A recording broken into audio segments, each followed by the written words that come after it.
across anything, you can recognize these words and it'll help you understand what you're doing. Your objectives today are that students will be able to demonstrate the understanding of new vocabulary words through vocabulary charts, and students will be able to summarize the meaning of vocabulary words through writing example sentences, illustrating images, and providing synonyms or clue words. So if you could all repeat after me, students will be able to demonstrate understanding of new vocabulary words through vocabulary charts.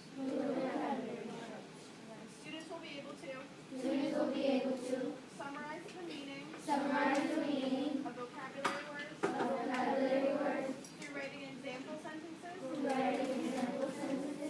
illustrating images, and providing synonyms or clue words.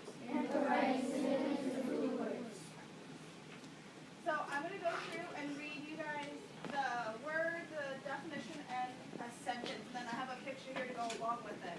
If any of these words remind you of something that relates to your life or something that has to do with you, I'll let one or two people share, and then we're going to keep going, okay?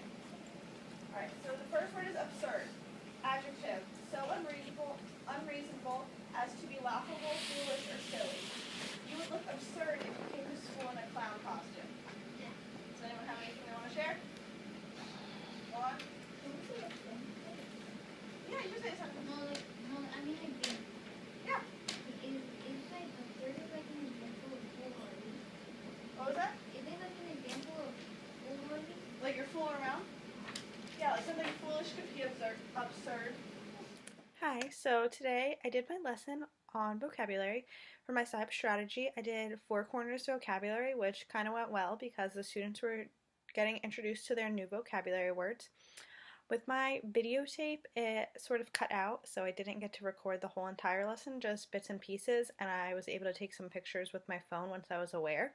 So what I have recorded already is my introduction. The school that I work at, or I intern at, they require us to state the objectives and have the students restate them so they actually know what they're learning, besides it being just written on the board, which I find is really a good idea. What I did was through the lesson for each vocabulary word, I read the word, the part of speech, the definition, and a sentence, and it also had a picture to go along. The school is a SIOP school, so they give us trainings every week on different strategies we could use in the classroom because it has such a high number of ELL students. One thing that they did say is when you go over vocabulary to always have that picture there to click in their head when they think of the word, they see that picture and it kind of just helps them remember the definition. So I had that in my reviewing of the words, and as I went through, I let the students share, 1 or 2 students share how it connected to their life, if they could relate the word back to them. In the video you just saw, a student was sharing how he thought the word absurd kind of went along with goofing around or being foolish, and it makes sense. Sometimes when you're doing foolish things, it's the things you're doing are absurd. So he was able to connect it to another word that he knew the definition of, which I thought was a great idea. And by the students sharing, their classmates could hear these other ways to remember the words or stories that will allow them to think back and know the definition of certain words when they come across them.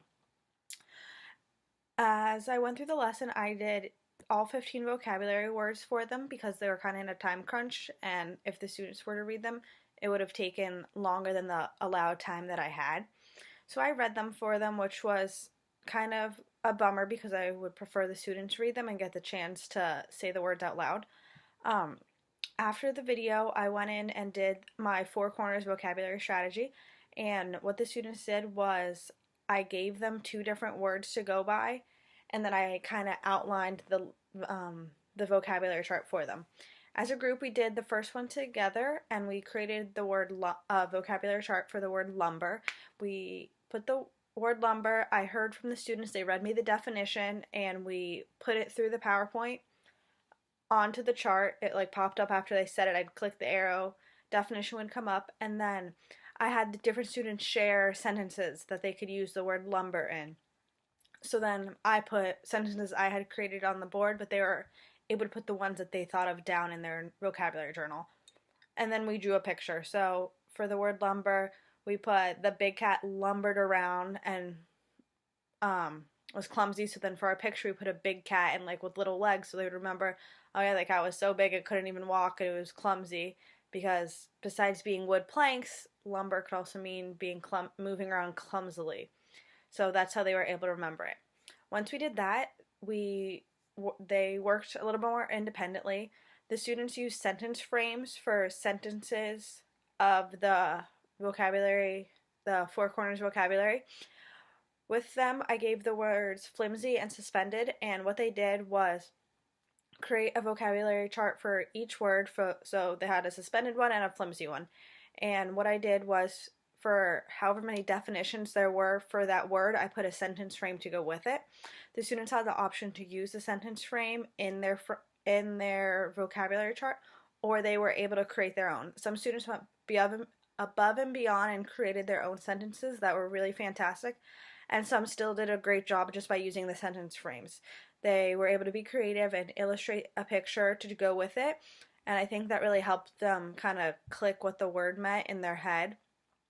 Many of the students were very productive and able to get it done. Some struggled a little bit, but having the sentence frame to guide them and look back at their vocabulary books really helped them complete the chart.